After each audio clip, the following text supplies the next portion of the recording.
فلسطین کا دارالحکومت یروشلم دنیا کا متنازع ترین شہر شمار کیا جاتا ہے کیونکہ اسے مسلم، یہودی اور عیسائی تینوں مذاہب کے پیروکاروں میں بہت اہمیت حاصل ہے، اور یہ شہر برسوں کی خون آلود تاریخ میں اپنا غم دنیا سے بیان کر رہا ہے۔ اس شہر نے پچھلے ایک عرصے میں کیسے کیسے نشیب و فراز دیکھی اور یروشلم پر یہودیوں نے کیسے قبضہ کیا، فلسطینیوں کو اس شہر میں رہنے کے لیے کون سی قیمت چکانی پڑتی ہے، آج ہم آپ کو اسی حوالے سے اہم معلومات فراہم کرنے کی کوشش کریں گے اور آپ کو بتائیں گے کہ یروشلم کی تاریخ کے بارے میں۔ ناظرین گرامی، یروشلم دنیا کا وہ واحد شہر ہے جسے یہودی، مسیحی اور مسلمان تینوں مذاہب مقدس مانتے ہیں۔ برطانوی جنرل سر ایڈمنڈ ایلنبی کو یروشلم کے تقدس کا اس قدر خیال تھا کہ جب وہ عثمانی فوجوں کو شکست دے کر یروشلم پر قبضے کی غرض سے بابل کے راستے شہر میں داخل ہوئے تو انہوں نے گھوڑے گاڑی پر سوار ہونے کی بجائے پیدل چلنے کو ترجیح دی۔ یہ واقعہ آج سے 109 سال پہلے یعنی 11 دسمبر 1917 کو پیش آیا تھا۔ برطانوی وزیر اعظم ڈیوڈ لیوڈ جوائٹ نے اس موقع پر لکھا کہ دنیا کے مشہور ترین شہر پر قبضے کے بعد مسیحی دنیا نے مقدس مقامات کو دوبارہ حاصل کر لیا ہے۔ تمام مغربی دنیا کے اخباروں نے اس فتح کا جشن منایا اور امریکی اخبار نیو یارک نے ہیڈ سرخی جمائی کہ برطانیہ نے 673 برس کے اقتدار کے بعد یروشلم کو آزاد کروا لیا۔ ناظرین، اس خبر کے بعد مسیحی دنیا میں زبردست خوشی کی لہر دوڑ گئی۔ امریکی صدر ڈونلڈ ٹرمپ نے اس واقعے کے ٹھیک 100 سال بعد اعلان کیا کہ یروشلم اسرائیل کا دارالحکومت ہے، حالانکہ دنیا بھر کے ممالک نے انہیں خبردار کیا تھا کہ اس اعلان سے خطے میں تشدد کی نئی لہر پھوٹ سکتی ہے۔ یروشلم متعدد بار تخت و تاراج ہوا، یہاں کی آبادیوں کو کئی بار زبردستی جلا وطن کیا گیا اور اس کی گلیوں میں ان گنت جنگیں لڑی جا چکی ہیں جن میں خون کے دریا بہہ چکے ہیں۔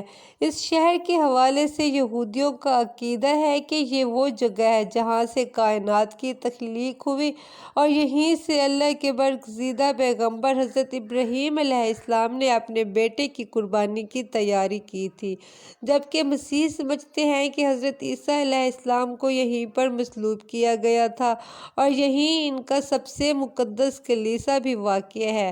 مسلمانوں کے اعتقاد کے مطابق پیغمبر اسلام حضور اکرم صلی اللہ علیہ وآلہ وسلم نے معراج پر جانے سے قبل اسی شہر میں واقع مسجد اقصیٰ میں تمام نبیوں کی امامت کی تھی اور یہی وہ جگہ ہے، یہی وہ وجہ ہے مسلمان اور مسیحی 1000 برس تک اس شہر پر قبضے کے لیے کئی صلیبی جنگیں بھی لڑی گئیں۔ مسلمانوں نے سب سے پہلے 638 عیسوی میں دوسرے خلیفہ حضرت عمر رضی اللہ تعالیٰ عنہ کے دور میں بازنطینیوں کو شکست دے کر اس شہر پر قبضہ کیا تھا۔ صلیبی دنیا میں یہ واقعہ عظیم سانحے کی حیثیت رکھتا ہے۔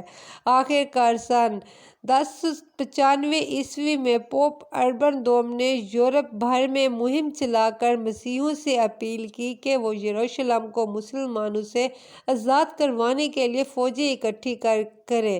نتیجتاً 1099 میں عوام، امراء اور بادشاہوں کی مشترکہ فوج یروشلم کو آزاد کروانے میں کامیاب ہو گئی۔ یہ پہلی صلیبی جنگ تھی، تاہم اکثر فوجی جلد ہی واپس اپنے وطن سدھار گئے اور بالآخر سلطان صلاح الدین ایوبی نے 90 برس بعد اس شہر کو دوبارہ آزاد کروانے میں کامیاب ہو گئے۔ ناظرین گرامی، مسلمانوں کی اس فتح سے ایک بار پھر یورپ بھر میں بے چینی پھیل گئی اور یکے بعد دیگرے 4 مزید صلیبی جنگیں لڑی گئیں، لیکن وہ یروشلم سے مسلمانوں کو بے دخل کرنے میں ناکام رہیں۔ البتہ سن 1229 میں مملوک حکمران الکامن نے بغیر لڑے یروشلم کو فریڈرک دوم کے حوالے کر دیا، لیکن اس کے صرف 15 برس بعد وازمیا نے ایک بار پھر شہر پر قبضہ کر لیا، جس کے بعد اگلے 673 برس تک یہ شہر مسلمانوں کے قبضے میں رہا۔ سن 1517 سے لے کر 1917 تک یہ شہر عثمانی سلطنت کا حصہ رہا اور عثمانی سلاطین نے شہر کے انتظام کی طرف خاصی توجہ کی۔ انہوں نے شہر کے گرد دیوار تعمیر کی، سڑکیں بنائیں، ڈاک کا انتظام قائم کیا۔ پھر برطانوی chief of army staff general Allenby کی قیادت میں مسیحی برادری نے اس پر قبضہ کر لیا۔ ناظرین گرامی، جنرل ایلن بی کے قبضے کے بعد شہر میں دہائیوں تک برطانوی سلطنت میں شامل رہا اور اس دوران یہاں دنیا بھر سے یہودی آ کر آباد ہونے لگے۔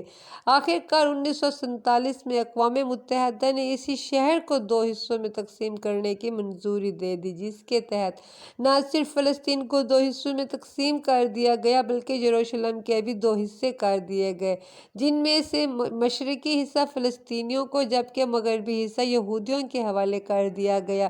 اس آزادی کا اعلان کر دیا گیا اور عرب ملکوں کے لیے یہ بات ناقابل قبول تھی۔ انہوں نے اسرائیل پر مل کر حملہ کر دیا، لیکن انہیں اس کے بعد اگلے 2 عشروں تک یروشلم کا مشرقی حصہ بھی ان کے اقتدار میں رہا، لیکن 1967 کی جنگ میں اسرائیل نے اس پر بھی قبضہ کر لیا۔ بین الاقوامی برادری قانون سمجھتے ہیں لیکن یہودی اسے اپنا حصہ سمجھتے ہیں۔ ناظرین، اسرائیلی پارلیمان نے 1950 سے یروشلم کو اپنا دارالحکومت قرار دے رکھا ہے، لیکن دوسرے ملکوں نے اقوام متحدہ کی قرارداد کے احترام میں یروشلم کی بجائے تل ابیب میں اپنے سفارت خانے قائم کر رکھے ہیں۔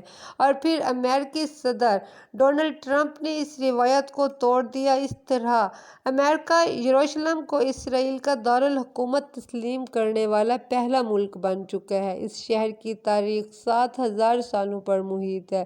ماہرین آثار قدیمہ کے مطابق 7000 سال قبل بھی یروشلم میں انسانی آبادی موجود تھی۔ اس طرح یہ دنیا کے قدیم ترین شہروں میں ایک ہے۔ ناظرین محترم، تاریخ کی کتابوں کا مطالعہ بتاتا ہے کہ 1000 سال قبل مسیح حضرت داؤد علیہ السلام نے اس شہر کو فتح کر کے اپنی سلطنت کا دارالحکومت بنا لیا تھا۔ 960 قبل مسیح میں حضرت داؤد علیہ السلام کے بیٹے پیغمبر حضرت سلیمان علیہ السلام نے یروشلم میں معبد تعمیر کروایا جسے ہیکل سلیمانی کہا جاتا ہے، جسے بعد میں تباہ کر دیا گیا۔ یہودی آج بھی اپنے معبد یعنی ہیکل سلیمانی کی تعمیر کے خواہاں ہیں۔ ان کے لیے اس کی اہمیت بالکل ویسی ہی ہے جیسی مسلمانوں کے لیے بیت اللہ کی ہے۔ اب یہودی ہر صورت مسجد اقصی کو شہید کر کے وہاں اپنا ہیکل بنانا چاہتے ہیں، جس کے متعلق ان کا عقیدہ ہے کہ اس کی تعمیر کے بعد ساری دنیا پر ان کا مذہب غالب آ جائے گا۔ اپنے اس ناپاک منصوبے کو پایۂ تکمیل تک پہنچانے کے لیے اس شہر میں یہودی قوم نے مسلمانوں کے خلاف ظلم و بربریت کا ایک طوفان برپا کر رکھا ہے۔ اللہ پاک سے دعا ہے کہ اہل فلسطین کی مدد فرمائے۔ آمین ثم آمین۔